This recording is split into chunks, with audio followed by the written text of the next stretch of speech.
So did you see that a airplane had to make an emergency landing on a golf course, and not just any golf course, but the historic Riviera Country Club? One of the wildest videos I've ever seen. And I was genuinely wondering, like, how is this going to end? Like, the camera angle was, I mean, it looked like it was coming right at him. And for those that haven't seen, watch this video real quick, and then we'll break it down. Mayday, mayday, mayday. Skyhawk 3753 Lima's lost all engine power. Going to be making the runway. Looking for a spot right now.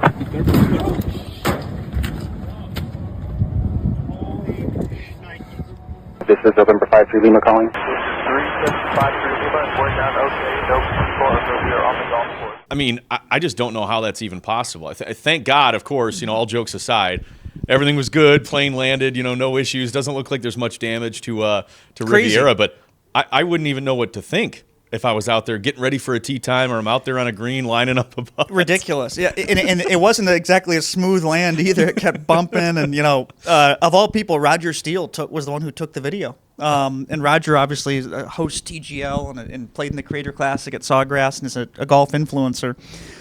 Yeah, I couldn't imagine. I mean, number one, how scary it is, and number two, just like the WTF moment, and of course, hoping everyone's okay. But apparently, they came out and said that it was a plane, trying to land Santa Monica. It is currently being investigated by the National Transportation Safety Board, and yeah, it was supposed to be landed at Santa Monica Airport. Of course, Riviera, one of the most historic golf clubs out there, hosts the Genesis. They didn't this year because of all the fires and whatnot, but certainly a crazy situation. So at around 1 p.m. on this past Friday, a small plane made an emergency landing at the prestigious private club, buzzing low over the course and bouncing to a halt in a wild scene captured all on cell phone video. No injuries to anyone on the ground or to any of the three people in the plane, thankfully. Best news. Which is what matters. But, to have to land there, obviously Los Angeles is such a crowded area, and it's not like you have much room to land if you do have to have an emergency landing, which does have to happen. But, a lot of the times people don't realize how many small airports there are all over the place. And usually if you do have something, speaking to someone who studies aviation and has flown a lot this is a Cessna, but I've flown in a lot of similar planes, 4-seat planes.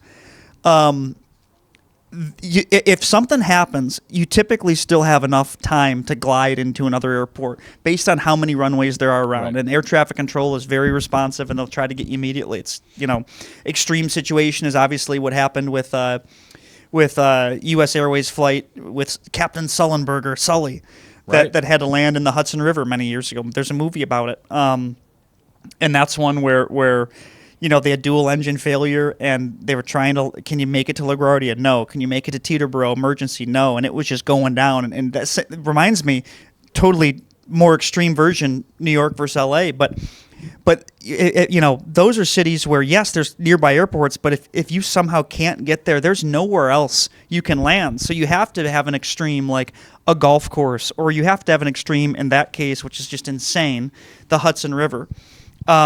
Because other than that, they don't have enough time to clear out I-75 and stop exits so you can land there. It's a crazy situation. Honestly, a fairway is like perfect. As far as a small plane like that, emergency landing, why couldn't they have found a fairway? Instead they were almost, it looked like they were very close to the clubhouse. It's crazy. Like, it was not an ideal scenario, and obviously I'm joking about that. In an emergency situation, it's not always going to be perfect, but theoretically, yeah, any golf course, a fairway, like, that would be perfect to just glide right into. You got, 400 yards in some circumstances, maybe longer. That's crazy. I know. It's unbelievable. Yeah, I couldn't imagine, having to do something like that. And that's also like, it was not a smooth landing where it just was able to. No, it was not, which tells me I'm sure there was a lot more going on than us idiots probably know. But I would also say too, if you're a golfer, what a great excuse for a missed putt or a missed chip. Yeah. Or, all of a sudden this plane lands, you have no idea, emergency landing, and you got 5 holes to go, and you just blow up. You just lose focus. I've never been able to say after a bad golf round, honestly, ever since that plane landed, I fell apart. I don't know. If it wasn't for that plane. If it wasn't for the plane emergency landing, I would have been fine. Well, obviously, guys, you can check out the video more, but it's, and of all places to have happen at Riviera, again, I'm just thinking with how in the middle of Los Angeles that is. It makes sense why you'd have to try to find somewhere like that, or I wonder if that was. I wonder how that even happens. You know, if you assume that there had to be something catastrophic happen with an engine failure, and ATZ told them to land there. I mean, I'm sure. and I would be surprised if that was some sort of judgment call. But you know, was the course notified ahead of time? Were they at least telling golfers, "Hey, everyone get off the course," so to speak? I can't imagine all that goes into that because you know, air traffic probably not control. time. Although a lot of issues lately, based on certain people that were hired several years ago, and just the hiring requirements just ridiculous with what it's been for air traffic control, but they are so responsive and so quick to be able to make a call. It's really impressive. You know, when you actually are listening to how quick they are to respond, immediately the cadence, immediately a decision, calm. Basically, they just have people sitting in dark rooms all day, just only focusing on where these planes are. It's really actually impressive. It's what they're trained to do. That's why they need the absolute best training possible. Yep, for sure, and best people, Right. to be running. You know, Right. best people in general. But yeah, no, I'll hopefully something like this doesn't happen again. You don't hear stuff like this for as many planes that there are in the air, and people have no idea generally, because you hear a couple times a year, or whenever there's a plane crash, it's a big story. Period. Oh, yeah. So you hear about it, but with how many flights there are, I mean, you could go on FlightAware or Flight Radar 247 or whatever you want to do, and look at how many planes there are even in the air right now. Mm-hmm.